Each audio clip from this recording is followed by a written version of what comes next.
All right, Jay White, finally here on the sessions. Last time I saw you was like a brief moment when we passed each other in Nashville. Got to see you there at AEW. That's true. That's right. Yeah, I forgot about that. Yeah. Hey, congrats on signing with AEW. How has that been? Well, I didn't do that. Wait, you didn't? No. What's the situation? It's just a free for all? There's a good way to start this off. No, I didn't sign with them or anything like that. Oh, no, I thought you did. You're just free agent doing whatever you please. I'm still with New Japan, but luckily, I have a fair bit of freedom and where I can kind of go and do what I want to, so to speak. Well, that's nice. Well, yeah, okay, good. I'm glad we cleared that up right off the bat. Yeah, there we go. I thought it was kind of known. You might have been one of the only few that actually still thought that, maybe, Renee. Well, I didn't get one of there was never one of those sweet graphics put out with me. No. So. Yeah, I guess we didn't get the Jay White is all elite go. Or, exactly. However those go.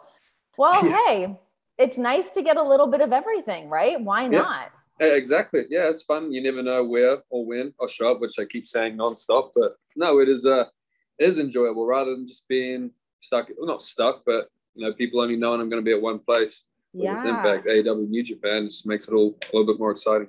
Keep everybody guessing. And it must be nice for you, too, just to if there is somebody else in another promotion that you want to work with, or you just feel like you need to switch it up a little bit, why not? Yeah, spread those wings, get out there. It's nice to be able to have that freedom, I think, and be able to try and make those certain things happen. Yeah. Are you in Florida right now?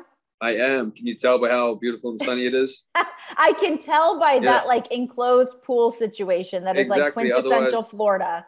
Yeah, exactly. Otherwise, we get attacked by bugs and all that. Just the other day, actually, I had two snakes outside of LMI, which I'm not really a fan of. So, thank God we got the Lanai. Otherwise, they would be in here probably. I think they were looking for water as well. So I'm sure. Yeah. Oh my God, I couldn't even imagine being in a pool and a snake jumps in there, or alligators are everywhere in Florida. Yeah, there was one on the driveway next door the other day, and there's the gym I go to. They've got a pond out back with the doors open. And there's always just one alligator sunning out there. So that was very, very, very different to me being from New Zealand, and now out here there's just alligators and snakes everywhere.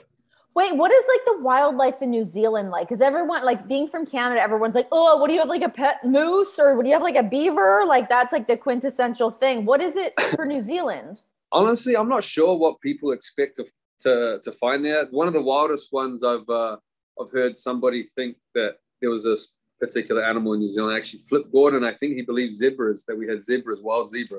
This was years ago. We're out to dinner somewhere in Japan, and he's like, wait, you don't have wild zebra in New Zealand? I was like, I don't know what you think about New Zealand, dude, but no, we don't have zebra running around. It's not, it's not Africa, the plains of Africa or anything like that. But wildlife wise, we got a lot of ocean life and stuff, whether it be sharks, dolphins, whales, all of that. But on land, there's not really much, nothing too exciting. Our native bird, our national icon, our native bird, the kiwi, flightless, beak, can't really do much. So, it's not overly impressive, but we love a flightless bird. Exactly. Yeah. Just a cute little flightless bird. Yeah, exactly. Okay. So I was getting ready to hop on to do this interview with you, and I had a really weird travel day yesterday where I lost my one bag. So I didn't have any makeup. I couldn't get camera ready, which is fine. We're going au naturel. Let's call it the Alicia Keys look. It's fine. Hey, you and me both. I just jumped in the pool. I haven't done my makeup either. Don't worry about it. Yeah. Have you been in a situation of losing your luggage and being in a pinch? I think I've been pretty fortunate. Touch wood, I got a flight tonight. So well, hopefully it doesn't happen then, but I think I've been pretty fortunate in not losing bags. I think a lot of people have been having terrible travel experiences. Oh my God, recently. I know, it's been brutal. Yeah, it's been nuts. I know last weekend people trying to get in and out of Tampa with tornado warnings and stuff. People's flights were canceled. Luckily, I was very fortunate to get back from Dallas. I was on a later flight. I had no issues, but I know people before me, I think people weren't even getting home that day, maybe even not the next one. So I was very lucky with that, but no, I've been pretty fortunate baggage-wise, but hopefully yours turns up. Have they at least found it? Have you heard where it is? You know what? I've not even looked into it, to be completely honest. So our flight got canceled, and then because we were connecting, and I looked at the boarding pass, and I was like, wait, this says we're taking off tomorrow. Right. So we ended up just grabbing a car and driving home because it was like a 4-hour drive. Gotcha. And the flight wouldn't have been until like 9 a.m. this morning. So, I mean, it would be here now if it is. So I got to look into it after this. Yeah, It's fine. It's just stuff, whatever. Yeah. I'll find it. I'll track it down. Yeah. It's a little bit different if you were trying to get to a show or something and you don't have your stuff. In that case, you've never done that where you've not had your gear or your boots or anything. No, like I've been fortunate about that. I think like a lot of wrestlers, I've probably had the nightmare of either forgetting your gear or your music's playing. I think that's a common one.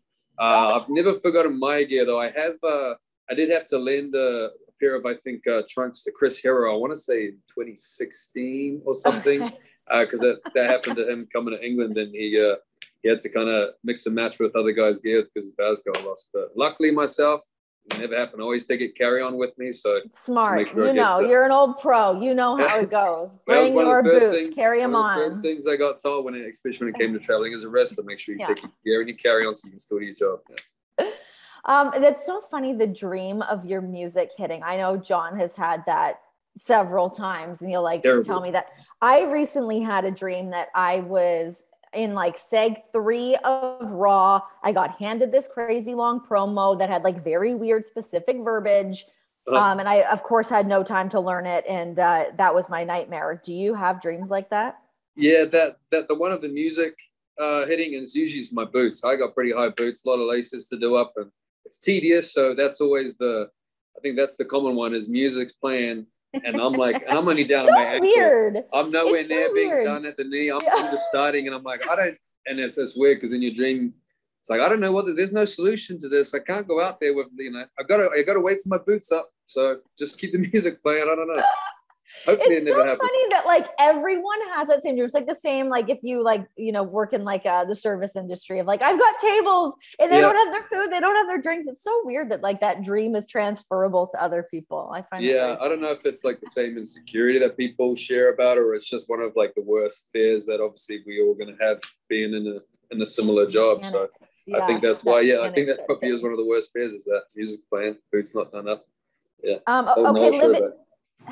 So you're living in Florida now. How long have you been in the US now? I mean, you've been here pretty solidly during the whole pandemic, right? Oh yeah, I've been living in the States since pretty much since New Japan sent me over to Ring of Honor back in mid 2016, and I kind of spent that time was back and forth between the States and England, because that's where my base was pre New Japan. Mm-hmm. But I'd say from 2017 onwards, I've pretty much been here full time. And then I had got my first apartment late 2017. So I've been here for a while. And then we got to Florida right before pandemic hit. So just before everybody else kind of, came and overcrowded it. We got in right before the rent skyrocketed and stuff. So we got down here like January 2020. So it's been great. Compared to Michigan, I can now be out here. I'm assuming it's snowing back in Michigan, so it's nice to not be there. We're in Cincinnati, and it's currently hailing here. So you definitely dodged a bullet with that one. Not envious of that at all. Especially again, New Zealand beaches and all that, compared to Michigan, not really my thing. I need to be close to water and sun. When was the last time you were home? New Zealand. I went back late 2019. Again, right just before the pandemic hit.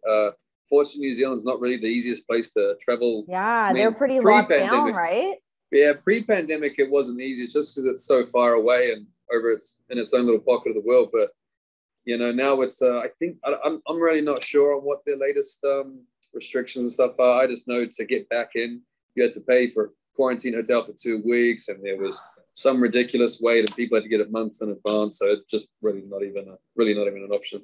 Yeah, no, I hear that. I just went back to Canada for the first time like 2-3 weeks ago. I'd not been home in almost 3 years, I want to say. Yeah. It's the same thing. I mean, definitely different restrictions than there are here in the US. So that for sure threw me for a loop. I miss home. I do miss it. Me too. It'd be nice to get back, but family's doing all right and stuff. So most important. Talk to me about training in the New Japan dojo. When you first got there, what is that experience like? Or what were your expectations when you got there versus what it actually was like? Honestly, it's almost like I didn't have expectations. My kind of mistake when I went into the dojo is I didn't do enough research on just like New Japan's history itself, whether it's the culture and just the way the system works. So I really had no clue what I was going into. I also didn't want to ask too many questions because I didn't want it to come off like I was being hesitant about it all, which I wasn't. I just didn't know, am I going to train? Should I be expecting to get paid? Should I be expecting to have matches? I had no clue what to expect. So once I kind of got there, yeah, it was a pretty big shock. Not just the culture shock, but like I said, I didn't know what to expect, on the wrestling side, training wise. So get in there, shave my head. Nobody else spoke English at the dojo there. Oh my gosh! And then pretty much we had a couple days. We had a couple of days before they started training us and stuff. We got to go and watch Wrestle Kingdom, and then after that, it's basically, you wake up early in the morning, you go clean everything.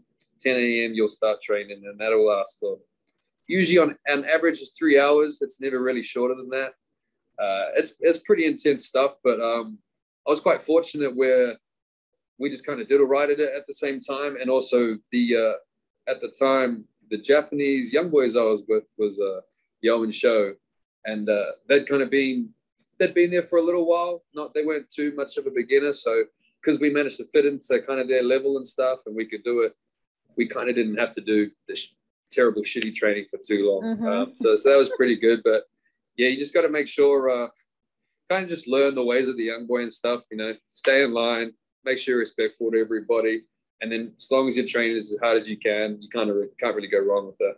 How much do you think that sort of style and still having that respect and being brought up through the wrestling business should be instilled in American wrestling? Because I know that is obviously the big thing, is to send guys over to Japan and they learn all these things. They are the young lions. Do you think that is something that should happen in the US more?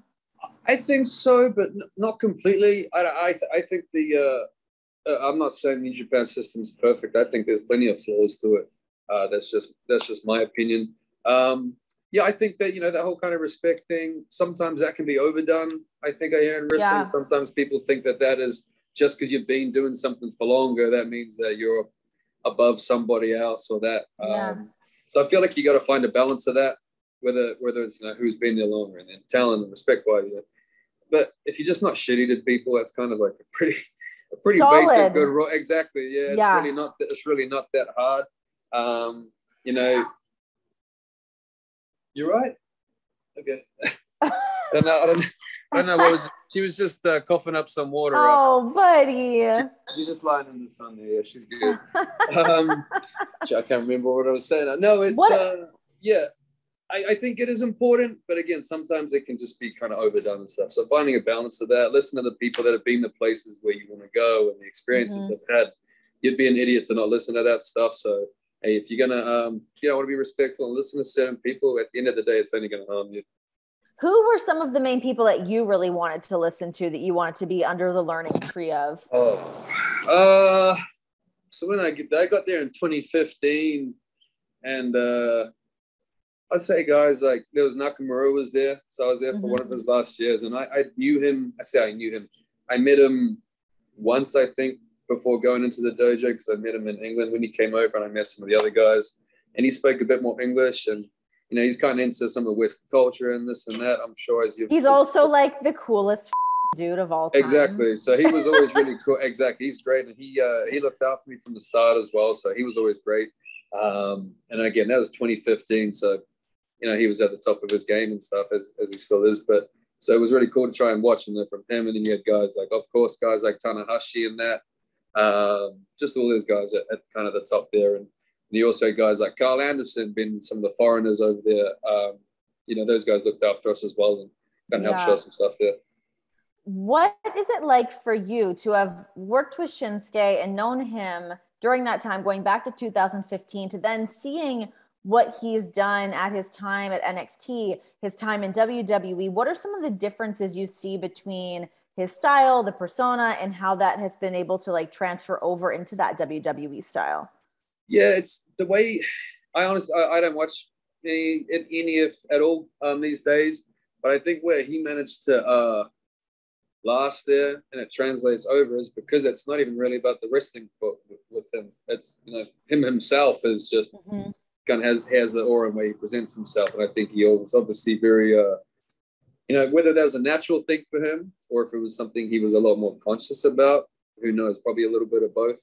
But I think, you know, when you go into somewhere like WWE, not that I know from experience, but it's very much more, you know, presentation and kind of your character persona, as opposed to the types of matches that he would be having back in New Japan and stuff like that. And I think that translated very well with him, with his look, his music, and the way he carries himself. It's very easy to get drawn in and just want to watch the guy. And I think that's what's most important at the end of the day. Yeah. I mean, listen, it's not that often a man comes out in a great flared onesie that just has the look, that rock and roll energy. Like the guys just, as soon as he came to WWE, I was like, I think I would like to make him my best friend. How can we make that happen? Yeah. And I think it's also, I think something to be said. It's even more impressive that he's a Japanese guy doing it to a US crowd as well. I think there's should be a bit for that. Because that's, I mean, that's very rare, you know, if there's anything to compare to that at all. Ladies, have you started your spring cleaning yet? The carpets need cleaning, the drapes need a little dusting, and you and your man's lawn need a little mowing. Spring has sprung, and the global leaders in below-the-waist grooming have the best tools for cleaning aisle 5 in your freaking pants. Join the other 4 million individuals worldwide who trust Manscaped by going to manscaped.com for 20% off plus free shipping when you use my promo code Renee. That's RENEE. Let me tell you about the thing that I'm obsessed with. This is the Weed Whacker. This is for trimming the nose hair, the ear hair. What a satisfying experience. I sit next to John in the car sometimes and I'm like, what's happening in there? Then I can rectify all of these issues with the Weed Whacker. Proprietary skin-safe technology that helps prevent any nicks, snags, and tugs in those delicate little holes. So the start of spring also marks the start of Testicular Cancer Awareness Month, which is in April. And Manscaped has partnered with the Testicular Cancer Society to bring awareness to testicular cancer, men's health, and early cancer detection. And Manscaped is committed to raising awareness for the most common form of cancer in men aged 15 to 35 and giving support for fighters, survivors, and families impacted by testicular cancer as part of their We Save Balls initiative. So for you guys, you can get 20% off plus free shipping. Use the code Renee at manscaped.com. That's 20% off plus free shipping. Use the code Renee, RENEE, at manscaped.com. Out with the old grooming habits and in with the new Manscaped. Enjoy. Harkening back to what we were saying at the beginning of the show of you being able to work for all these different promotions and do all these different things. Was WWE one of the things on your list of things that you want to do, and to be able to just try that on for size and see what that experience is like at all, or no? It depends. I don't know. So are you familiar with kind of how I got into wrestling? I've said this out there a bunch of times, but I don't know if people, have you heard about the WrestleMania Let's trip? get into it. Okay. No, I don't know the WrestleMania trip. Let's hear it. Okay, here we go. So this is how kind of I used to watch wrestling, you know, when I started watching in 2004. So when I was, I don't know, 11, 12, maybe a little bit later than some, wasn't big in New Zealand. Watched it for a few years, kind of grew out of it mid-teenage years, 18, finished school, joined the army really quick as an officer, but it wasn't for me, left that, ended up working for a friend's dad on construction sites. And the radio channel, they said, oh, we're doing a competition, call up, yada, yada. You'll go in the draw to win everything paid for, go to WrestleMania. So this is 2011, early 2011. I was like, oh, shit, okay. You know, always wanted to, that would be cool. Used to watch it back in the day a few years ago. Why not? Called up, had to do some competition against somebody else. I won that. They put me in the draw. They did that for weeks. What was like the competition? It was, what did they do? I had to debate the other cooler, and they didn't tell you whether you were for or against it. They would just tell you how to do it. I had to debate that like chick flicks were the best thing in the world or something. And I managed to do I managed to approach it with something where you're like, something about it's easy to take a girl out on a date with chick flicks or something like that.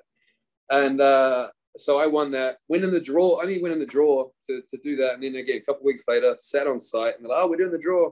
Sat next to the radio, had my phone out, and I hear them dial the numbers, beep, beep, beep. And my phone goes on. oh shit, jump up, yelling, what the hell? So I won flights, tickets, hotel, everything paid for me and a friend to go from New Zealand to Atlanta, Hall of Fame ceremony, WrestleMania, and then come back from that. So that's kind of, and at that point, the only wrestling I ever knew of was WWE. Like it wasn't big in New Zealand, let alone any of the other companies. And again, this is 2011, so I didn't even know New Japan existed. Other than, well, I knew they existed, but I never kind of watched it. When I knew guys like Eddie Guerrero and stuff had come through, and Jericho and all that. So kind of from there, we went to WrestleMania, and it kind of just, I don't know, re-inspired me. And it was as simple as, well, I never would have thought I'd go to WrestleMania, let alone win it on a trip on a radio station. So it's like, well, I always wanted to be when I was younger. So if this could happen, why can't that happen? That kind of just, I don't know, it just like clicked in me that it's like, well, I'm just going to do it then. So then 2012, so that's what kind of inspired it, to get back to your original question. Wow. So I that's guess back crazy. Then, also, like, damn, what a gift from a radio station. I didn't know they had that kind of cash to throw around. Shit. I know, very nice. And again, they let me take a friend as well, all paid for. So I can't imagine what the total bill would have been for on that. But that's kind of how I got back into it. And then, if that didn't happen, I probably wouldn't be here doing wrestling, because 2012, I then left. When I had a little gap here in the UK in 2013, I just moved to England, started from scratch, started training at a wrestling school there, because I knew that there was no wrestling in New Zealand or anywhere else. And honestly, the way that it made sense in my mind is that America's number one, England's kind of like the little brother for opportunity and stuff like that. Whether that's true or not, I don't know. But at the time, that's what I thought, and hey, it worked out. That's pretty crazy to have not trained. You moved to England to do this. What if you didn't like it? That's a great lot. Question. That's a great question. That's what the guy said to me the first night that I trained as well. He's like, "Don't you think it would have been good to try this first?" I was like, "Yeah, but I'm here now, so this is it, I guess." Yeah. My way was, if I really threw myself into it and kind of gave myself no choice but to do it and succeed, that was just the best way for me to do it at the time. Was there anybody of any note that was in there with you when you were training to get started? Like guys that you kind of came up with during that time? Oh, yeah. And just to touch on this story, I don't know if I went the whole time when I went to England and stuff, I never told anybody that I was planning on wrestling, by the way. I kept that to myself until I basically got to England. Parents didn't know. Oh my God. I know. First time How old were you? 2013, so I would have been 20. I got there at 20, and I turned 21 later in 2013. Oh my God! I'm off. I feel like my date's off. I was either 21 or 22, around there. That's so funny. First time I told my mum, I was actually at the arena, Portsmouth Guildhall, before the show, and I was like, "Oh yeah, so this is actually what I've come to do, and I'm debuting tonight." So that was the first time I. What did she say? I think she was just kind of shocked, like, "Oh, okay." Cool. Like, obviously supportive and cool. I can't exactly remember, obviously, but she obviously very supportive. Just, I'm sure, very surprised because they had no idea. It's so funny thinking back to like that age, because when I think to myself being that age, like I was 19, packed up my bags to move to Los Angeles. I'm like, I'm gonna go be an actress. Yep. I had done like one commercial, a couple music videos. Like I was not ready to move to Hollywood to do that. But I'm like, here I go. But it's so funny to think of like that bold, younger version of yourself that's just like, this is a thing that I'm going to do. And I'm leaning 100% into it.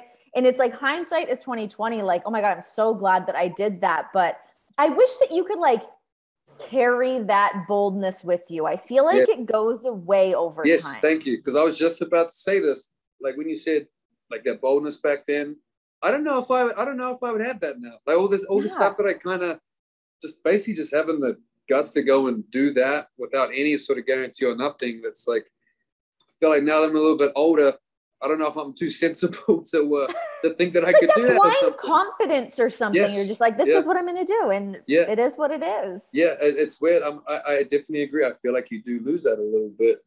Maybe it's because I got comfortable or something, but yeah, I don't know. I don't know if I could be able to do that again. Who knows? Well, I think it's like, I don't know, responsibility starts to kick in where it's like, okay, now I've got to have a mortgage, or like, oh, you're in a relationship or whatever. There's all these other real life factors that start to creep in that ground you to wherever you are, that make you kind of plant your roots, whether you had intended to or not. But I like the fact that you were able to do that I was able to do that, like I wouldn't change a damn thing. And I feel like everybody should have that experience to like, just go try something. Exactly. 100%. Like some of my coolest memories are like, nothing fancy at all. It's like me riding my shitty bike through the pouring rain in Portsmouth, because I've just done a 12-hour shift working at the gym, and now I've got to go to wrestling training. Now I've got to bike back through this kind of shitty area. But like thinking about on that stuff, like you said, wouldn't change any of it. None of it. Anytime I go back there, I love walking around that same area where I first lived. The first place I had there, I had to, it was like a student house, and the bedroom that I had, they'd converted it into one from like an upstairs small bathroom. And these houses in England, they're all conjoined. It's very small. Like you couldn't open a suitcase on the floor, basically. Oh my gosh. So yeah, it's just things like that, cool memories like that. Like you said, wouldn't change any of it. And before I forget, you mentioned if there's anyone I train with of note. I think biggest name that I could think of off the top of my head would be Jamie Hayden. So she, because she came in and she actually started training. I trained under a guy called UK Kid, Tom Jones, obviously not the singer. His company there was BPW. Not unusual to be loved by anyone. Exactly. I'm sure he'd do a great rendition of it anyway. But, we actually shared a wall, our training facility, with Revolution Pro. And so they had other guys there and stuff. I'm not sure if you're familiar with them, but we had Jamie Hayden. She came in. I can't remember when she started joining us for a little bit. And then I think we might have been there for a year together, but so it's really cool seeing how she's blown up since then as well. She's crushing it. She's she absolutely is. What a great like look she has. I'm a fan. She's done a great job transforming with that as well, because she's jacked now, and she never used to be that jacked before, so she's done awesome. That's like one of my favorite things is seeing like the throwback photos to people when they first started, and they're like these kids, these like scrawny kids that like don't really know what they're doing, and then you see someone like transform into this star. It's funny, I was thinking about that with Becky Lynch the other day. She was posting some pictures of when she first started talking about how long greatness can take. It takes a long time, and you look at that first version of her when she first started wrestling, in Ireland, to this beast that she has become at WrestleMania. She comes out with a mullet. She's got this whole new look, and it's like, it's cool. I love that stuff like that does take time. I think so, some people think that it feels like it's this overnight sensation, and it's not. It's like those years and years of grinding that nobody sees. Yep, 100%. And it does make it so much more enjoyable for those watching as well. If you can see that whole kind of story from the start. And I think that's probably the best thing with the New Japan Young Lions system, is that they get to see these guys come in at such an early stage, and they get to watch their journey. Some fans, they may catch on to stuff now, but when I'm doing signings and stuff, they say, "Oh, we've watched you since Young Lion days," and you can just tell that they just have such a bigger appreciation for everything because they've seen it all and they've kind of been along that journey with you. So it is always good when you can kind of track back and see the early days and stuff like that. Yeah, it's always good. So I just sang a couple bars of a Tom Jones song, and I would like to take it back to when I first met you in Japan. I was hoping this wouldn't come up, but go on. You're damn right. I was worried. I was like, what is Renee gonna want to talk to me about? I was like, I've only met her a couple of times. Is there any notable interactions during those times? I'm like, oh, shit, she might remember karaoke. I do remember. I'll let you lead here, so I want to see where you're going to take it. So we go out to karaoke. This was during Wrestle Kingdom. I got to go out with John. It was my first and only time in Tokyo. It was incredible. I was only there for about 2 days, but we go out to go do karaoke afterwards. It was me, you. It was a big group of people, Yes. Finley was there. Yeah, it was a good group of people, but in the smallest little room, of course, we're in Tokyo. That was big for Japanese karaoke as well. We got lucky, but so yes, it was a small room still. I had to step out at one point because I was like, am I about to have a panic attack because of this tiny little room? No, actually, you know what tipped that off was because It was me, John, Probably Juice, all of and us maybe yelling. one other person. We're in the elevator going up, and Juice goes, imagine this thing stopped and we all got stuck. And I'm like, oh my God, don't even like with me like that. Yeah. That's my nightmare. Yeah. So he actually ruined my night single-handedly with that. But anyway, so we go in to do karaoke, and you crush at karaoke. What, I can't remember what song you did. You did numerous songs, but I remember you doing a song that required different harmonies, and there was like a back and forth. Like you sang both parts. Oh, I think what I know exactly. I know exactly. There was two options I was thinking here, because there's about Jay White's top 5 karaoke songs that he performed each time he goes out, but the two that I know you got to pick out of, and then I think I know exactly which one you're talking about, because once you said the back and forth, it's It Wasn't Me by Shaggy. Yes, I know, it was so good. Exactly. The other one was going to be Hips Don't Lie by Shakira. I don't know if you were there for that, but I killed that. I did not hear that, but what? Oh my God, maybe I can't believe I missed that. I remember you stealing the show. Actually, you know what? You did a perfect Britney Spears. I can't remember what the song was actually, but Baby was, everybody stopped and was like, oh shit, okay, everybody better watch Renee now. That's right. I was like, I did just kind of hit that. Got it. All right. No, what Shaggy, a good time. It's one everybody knows the chorus. Nice soft harmony in the chorus, but nobody expects anybody to pick up Shaggy's verses. So luckily, I'm there to take the load for everybody. Oh my God. What other like hidden skills do you have? Because that one I remember it so clearly that I was like, well, shit, look at you go. Yeah, I think I don't know what other hidden skills you're gonna have there. But you're right, I do try to hit a different ranges when I do the karaoke. You got Hips Don't Lie. You got It Wasn't Me. What's the other one I go to? Oh, Ballroom Blitz is another one I go to. Oh, yes, you did Ballroom Blitz, and it was amazing. Oh, well, thank you. That's a hard one to do. It's quick. So you gotta have your breathing on point. Well, just as well have a bit of experience as a performer, so I can be on top of that. Also, every now and then it comes through. Plenty of practice doing karaoke in Japan as well. It's very, very common. I'm so glad I got to do karaoke in Japan. That is like you have to do karaoke when you're in Japan. Yeah, it's great. Yeah, it's great, and they just keep bringing you drinks if that's what you want to be doing and stuff. So yeah, it's always nice. The servers can get serenaded every now and then. They're always good sports about it. So yeah, it's always fun. Amazing. Yeah. When was the last time you were in Japan? Be coming up a year ago. It would have been about mid-May. I think I got back. Because you were back there when shows were coming back, and then things kind of halted again, right? They shut down for a little bit, and then they once they first started having shows back, there was no fans, and they couldn't get people back. And then I first went back. I think we had about a break from February till the start of September in 2020. So what's that? That's about 6 months.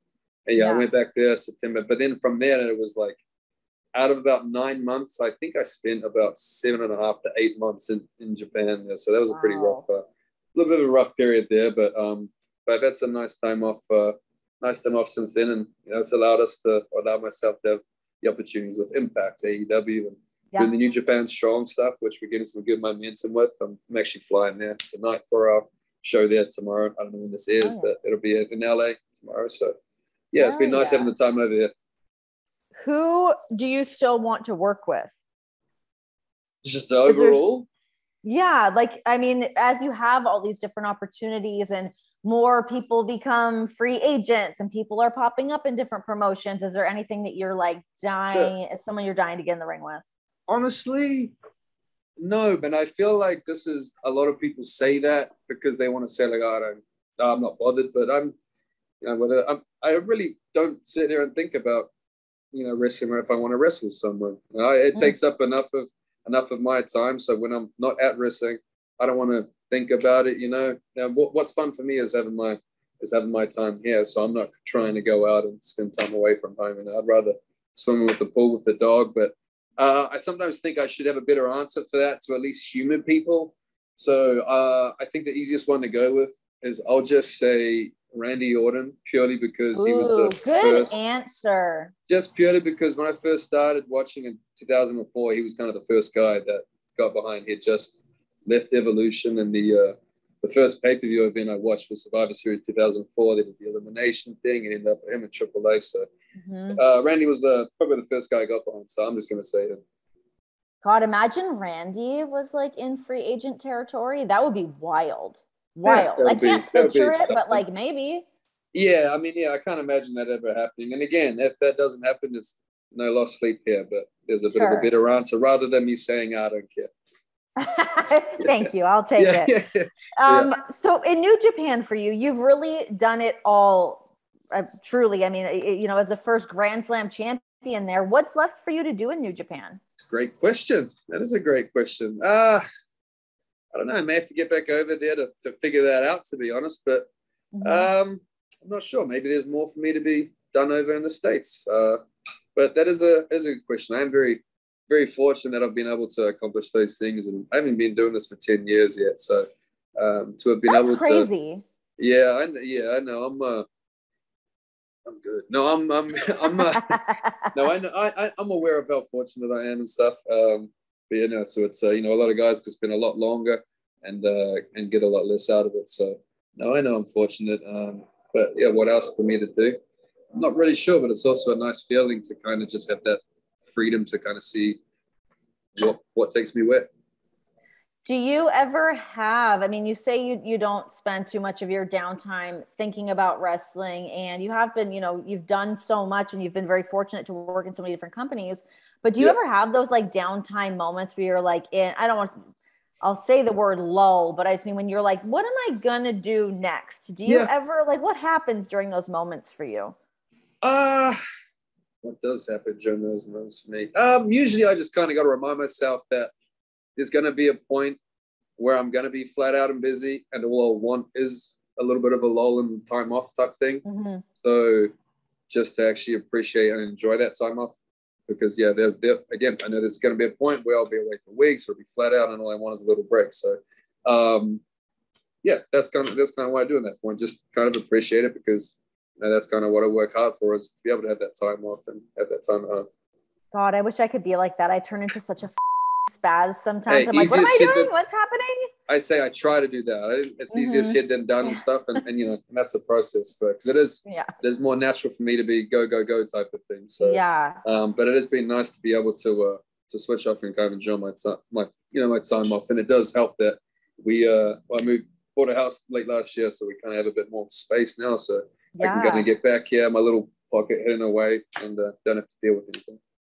Talk to me about your relationship with Fergal Devitt, the Prince. Your relationship with him. You know, we've already kind of touched on Shinsuke, but just how much those guys were they, you know, extended an olive branch to you pretty early on in your career. Yeah, well, I wouldn't have got to New Japan. I won't say at all. Could have been another way, but I wouldn't have got there the way I did if it wasn't for Fergal, Finn Balor.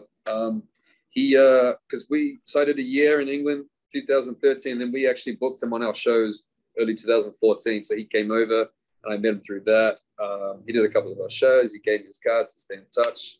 A few months later, he came back over for another company. I went up and saw him again. That's when I met Shinsuke. I met Bad Luck Fale that time as well. And then from there, he kind of, I think because he'd just left New Japan by the time I saw him in England. He was about to hit the WWE.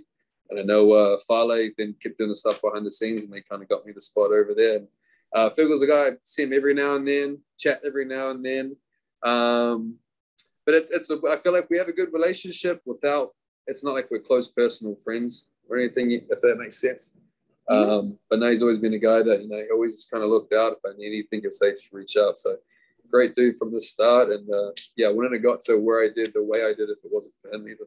Yeah, I mean, when you think of how much time has passed and where both of your careers have gone, it would be, it's cool to see people like back in certain situations. Like, I love the idea that we can now see Samoa Joe and Punk again. Like, oh my God, what? Yes.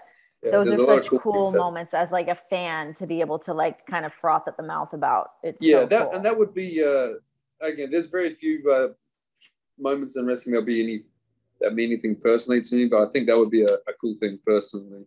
And again, I guess that's why I picked those two guys, Randy and Fergal, is because there's just some sort of personal tie. Actually, you know, in person between me and Fergal, but just Randy, obviously not just first guy I watched, but yeah. It's cool to me that you can really separate the two. It seems like you really keep your wrestling and your personal life really I try separate. to, it's so so much of our lives are going to be out there anyway. So it's just really, I just value being able to kind of keep my personal life and stuff. It's not everybody else's business type of thing.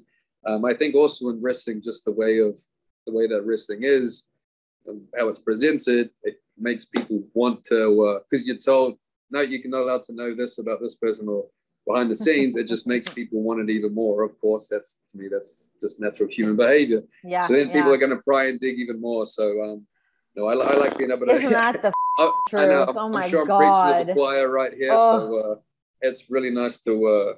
It's not always the easiest, but it is nice to be able to try and just keep it private. It can be really hard to do that. I remember, John's very much like that as well. He's super, super private about his stuff. I'm less so. Yeah. But obviously I have to be more depending on what the situation is. But I remember him and I, when we had gotten married, and it was no one knew, it wasn't, necessarily public information. I remember Kevin Owens wanted to say something. We were doing Talking Smack, and he came on. I was like, "Oh, congratulations, da da da." And we're like, "No, we're not talking about it." But then, because we didn't give it to people, and we didn't do this whole like, "Hey, we're married," blah blah blah, that all of a sudden people want to they want to get that information. Of course, everybody wants what they can't have. So if you guys are the forbidden fruit there, trying to hide your information, so everybody's going to go. It's so wild. Yeah, it can be. So it is. It takes a bit of work to try and keep it separate, but it's one of the most important things to me, I think, without keeping things enjoyable with wrestling stuff. Because all the wrestling stuff, if it bled over too much, personal private life, it would just make it so much more stressful. So for sure. Yeah. So I won't delve into that stuff with you. I'll let it be. There we go. I was waiting for you to ask a question and me to do that to you as well. Yeah. It's fine. I'm picking up what you're putting down. So I'll just keep it on you. But what do you do in your downtime when you are not wrestling and you're not thinking about wrestling? What are the shows you're watching? What's the music you're listening to? Do you have weird hobbies? Do you do pottery? What are you doing over there? Well, that's good. So I kind of got a farm now, somewhat. Oh. So that keeps me busy. What do you have? What's on your farm? Well, we got dog, cat. We came with 4 chickens. We just got 2 ducks recently. So the ducks are grown. They're starting to quack now. They went from the high pitched chirps to it's like their voices are dropping. So no, it keeps me busy out here, but I enjoy it because again, it's nothing to do with wrestling. I can just kind of zone out doing stuff around the house. There's always something keeping me busy. Honestly, my favorite thing is I just lie here in the sun. I have music playing. Is the pool. I got the grill out here as well. I'm a big NBA fan as well. Who's your team? I'm more of a players fan because I'm from New Zealand. I'm not going to be tied to an area. Sure. So very exciting year for me. I'm a LeBron and Westbrook fan. So very. It was exciting to watch. At least the Lakers this year. It hasn't been boring. I'll put it that way. But at the same time, I just enjoy all of it. I watch all the games and it's close finishes and stuff. So those are my evenings for a lot of the time. How is NBA broadcast in New Zealand? You know what? Went back when I was there. I think they had one of the basic ESPN channels. It would maybe be on that, but I don't think it's shown that much. Over here, I just get the league pass, so you can kind of watch all of it and stuff. But honestly, I'm probably just on some of the sports channels, but I don't think NBA's shown too much, but I haven't been there to watch TV in years. So, right. Yeah, I'm sure it changes a lot, but it's like being in the US where when I'm in Canada, hockey's on every channel. You can get every game, but you don't even think about it. Where now I'm like, wait, where do I watch this? I don't even understand sometimes. No, that's it can be really hard to track it down. Yeah, exactly. Yeah. Same they kind have of the deal. rugby channel and stuff. So yeah. Did you ever play rugby? In school, I did. It was never. There's two versions. I don't know if people in the States. Do you know there's rugby league and then there's the rugby that everybody sees on TV. Don't worry about it. There's kind of 2 versions. I was better at rugby. Well, I know that there's oh wait, no, I'm thinking of lacrosse. Never mind. No, I don't know. No, there's no bats there's no bats in the. Well, I was thinking of field lacrosse and box lacrosse, and I was like, okay, no, those are different. But when it comes to rugby, you're right. I don't know. No, I played a bit. I played a bit of all sorts of sports in school, which I think actually really helped me out when it came to wrestling. But just coordination, just overall kind of coordination. Like I could pick up, I could watch somebody run the ropes on TV, and I can do that. Whereas other people, they struggle a bit more. So Yeah. I think playing all those sports definitely helped. I played cricket, soccer, rugby, tennis, and all that. So, and then you asked about shows I watched my downtime. Yellowstone. I feel like I've seen that something you've mentioned actually. Oh my God, I'm obsessed. Did you watch 1883? No, I haven't, but I know that's one to add to it. Add it to the list. Yeah, and then the other show that I've almost caught up on, even though there's like 20 something seasons, is SVU. I'll binge that shit. Love SVU. Yeah. That's like you with Grey's Anatomy. What's that? Yeah, there you go. Yeah, no, that's obviously that's been going for like 20 odd years. So especially on flights, sometimes I just download a few episodes of that and stuff. But then, yeah, sometimes you need a break though, because some of the content can be a bit brutal if you just watch that. I know. Yeah. I was like that when I was watching Grey's Anatomy. I'm like, I think I could maybe perform a surgery at this point. I think I've seen enough. I think I'm qualified. But yeah, it starts to creep into your brain. You're like, this is kind of up. I'm seeing too many like injuries, too many weird things. It's in my brain a little much. Stuff. Yeah. Go and watch some different viewing on the flight and then get back to it. Yeah, lighten it up a little bit. Yeah. Exactly. You talk about playing all these other sports and being coordinated and just being able to adapt to pro wrestling so easily. What was something you struggled with the most that did take you a little bit of time to master?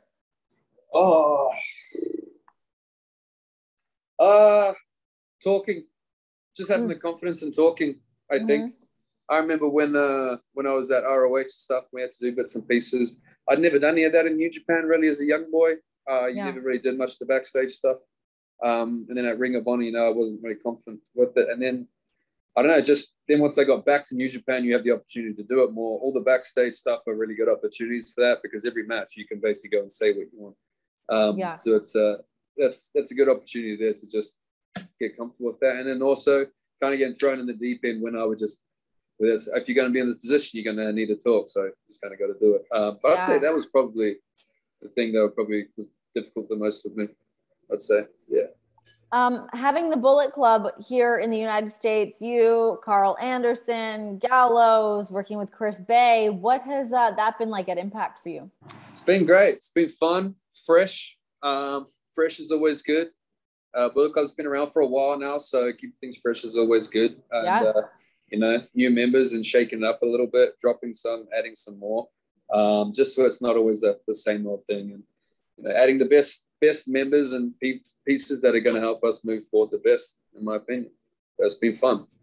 When you're joining the Bullet Club, like what is that moment like? I mean, it's obviously so iconic. When those moments start to happen, like what is going through your mind during all that?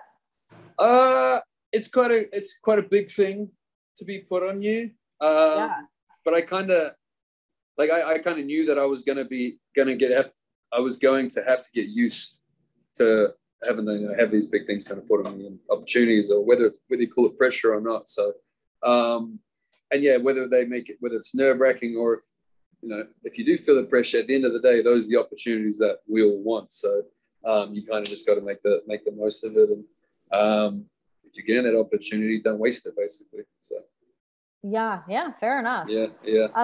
When did you feel like your promo skills were really honing in? Because it's something that you're awesome at now. So yeah, it's funny hearing that was something that you struggled with for a little bit. Thank you. Actually, I think when I first got back to New Japan before the match with Tanahashi at Wrestle Kingdom, there was a bit in the the day before that where I felt a bit more comfortable. But I think the main one was actually before we did our LA show in March 2018. I was wrestling Hangman Page, and we had a press conference before that, and we just had a bit of back and forth. And I think, I don't know, that point from there, I kind of found what kind of worked for me, and kind of found what was comfortable, and kind of built on it from there. And I think that's probably something that a lot of people haven't seen, but I know it was good at the time. So that might be interesting for some people to go back and check out. And it's interesting because I think a lot of the points I mentioned there, they sometimes ring true to certain things that happened over the last few years as well. So,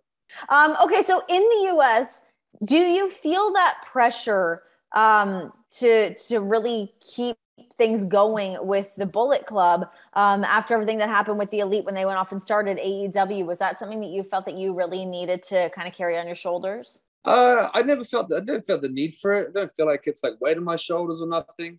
I think with the Bullet Club, I don't put too much weight on my shoulders. I think that's what Tama Tonga did, and he kind of drove himself a little bit crazy with that, so we kind of had to cut him out of there.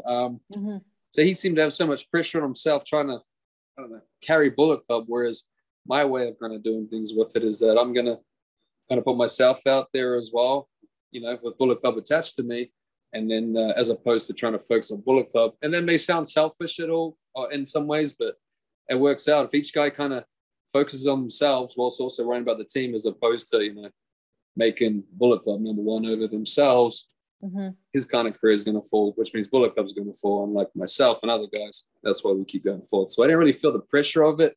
But I think there is cool opportunity there for me to go back and, maybe mend some of those relationships and connections with guys that have been there. Sure. And that's kind of what I was doing at AEW, which I think I mentioned at the time. I have no issue with the Young Bucks. I know guys like Tama and T may have had issue with the Young Bucks. I don't have issues with them. I don't have issues with Kenny. I know some people think we do, but I know Tama had issues with him. So that's why Tama, T, they're cut, because they're guys making things difficult. So now we can actually move forward and onto bigger, better things. Yeah, moving on. We're moving on. So April 16th, Windy City Riot, you have a mystery opponent. How the hell do you prepare for something like that? What's the deal? Well, wrestling just got too easy for me beating everybody. So I kind of had to, try and just make it a little bit harder on myself and keep myself guessing. No, I have a fair few of surprise opponents recently. I've been doing my United States of J Open Challenge. So US of A, US of J. There you go. I get it. I'm with you. There we go. Some people may not get it, so I just got to explain it every now and then. But no, so just keep surprises coming to wrestling. That's always one of the funner things of wrestling. I think, of the surprises. So you never know who's never know who's gonna turn up as well. And obviously being in Chicago is great. As far as wrestling cities go, it's I'm not really sure if you'd be able to beat Chicago, can you? Probably not. I mean, you did get to wrestle at MSG. What was that like for you? That's true. I always like getting asked about that, because there's no deep emotional personal meaning of MSG to me. I didn't grow up watching it like everybody else here did. Sure. I knew it was a big stadium or big arena, whatever you want to call it, because obviously I'd watch wrestling there. But again, it was just like any other arena in my mind like that. So even the ones that led up to doing MSG, even though I knew it was such a big thing, it just, I don't know, you can't fake those kind of emotional feelings about a place like that. So it was just another arena to me. But I know objectively that it was a very cool opportunity and stuff. And so I'm still very thankful for that. But there's just no, it doesn't bring a tear to my eye or anything when I think about MSG. What place would bring a tear to your eye, bring up some emotions for you? Is there somewhere in New Zealand? Is it the O2? No, I don't think so. Again, what the hell makes you emotional? I know. Jay? Hey, that's the $1 million question. But no, it's I don't know. I wish I had a better answer of a particular place. I don't know. I just don't. I don't know. I'm sure if I had to sit down for a while and think up somewhere, I could, but I don't know. It's just not coming to you off the top of your head. Okay, so is there a match or a moment that afterwards or during it you were like, fuck yeah, this is why I love doing what I do? What are those moments for you? I guess there'll be a few of those. I think the most recent one, I had a couple of them recently. I actually just wrestled Chris Sabin in Dallas. Kind of had it during that match. I also had it after Alex Shelley a few weeks ago. I don't know when it was, maybe a month ago. I guess another cool moment. It was a few years ago now. It wouldn't be, kind of as big in terms of accomplishment wise. But when we actually did a show back in New Zealand late 2016, and I managed to get. We had my whole family come and everything. It was the first time any of them had seen me wrestle. So that was pretty cool. And it was actually in the building where I used to work as event staff, because they would hold concerts there. And so then, but this time, then we wrestled on that. And I had my old boss when I was doing that job. She was a family friend as well, and she happened to be there too. So that was a pretty cool thing. Almost like a little full circle thing. And that was 6 years ago now as well. So I think that was a pretty cool moment as well to hold on to. What is your family dynamic? What's your deal? You got siblings? Yeah. So I'm mum and dad, and I got my brother's 3 years older than me. So that makes him 32. My sister's 4 years younger than me. So she's 25 now, I guess, which is wild. Oh, to be young. Yeah, and I know. They're back in New Zealand though. I think, everybody's doing good over there. So got that, and then I got a couple different families of cousins and stuff. So I had all them come to that show in New Zealand. Nice. My brother and sister, I believe they came and watched me out in England, maybe. I know my brother definitely did, because when I was out there pre-New Japan, they were actually both kind of traveling separately, and then we all kind of ended up in England together as well. So that's awesome. It was kind of cool. Yeah, my brother got to come to some of those obviously much smaller events before I got to New Japan as well. So that was pretty cool too. Okay, so to wrap this interview up, I am food obsessed. What's the food from New Zealand? What do you miss the most? I don't know if I miss much from there, because you can get most of it here. New Zealand's got great seafood, and I can find a lot of that around me. I love Mr. and Mrs. Crab. We go there a whole bunch. That's always good. I don't really miss. I know lamb's popular there. Okay. Yeah, but there's not really anything there that I miss as such, because you can get most of it out here. I mean, I love my seafood and stuff, squid, shellfish, all of that. But not even like other snacks. Like my big thing is like, I want ketchup chips. I want, double dressed chips, all of these things that are all in Canada that you can kind of track them down here, but it's difficult. Yeah, no, I did just think of one that I would always just get packets of them when I go back, is there's just these like biscuits or cookies, but they're just very plain, and then they've got just pink icing and then hundreds and thousands of them, and they'll just nonstop. They'll disappear without you realize, I guess. Noted. Yeah, I think nothing that exciting, but there's these particular biscuits that, nothing that cool, really. I just need my hundreds and thousands cookies, and I'll be good, pretty much. Yeah. Awesome. Well, Jay, I'm glad that I was finally able to get you here on the session. Yeah, likewise. Got to pick your brain a little bit. I didn't delve too deep into your personal stuff, even though I would have loved to. But I will save that. I'm going to see you in Chicago. I'm going to be out there with John, so I'll be able to see you at Windy City Riot. Excited to see who what your mystery opponent situation is going to be like. The United States of Jay. Let's go. Yeah, I know. I'm excited. I guess I'll have to wait and find out who that's going to be too, but I'll see you there. Yeah, I'll see you then. Maybe we'll hit up some karaoke after. Well, maybe. We'll see.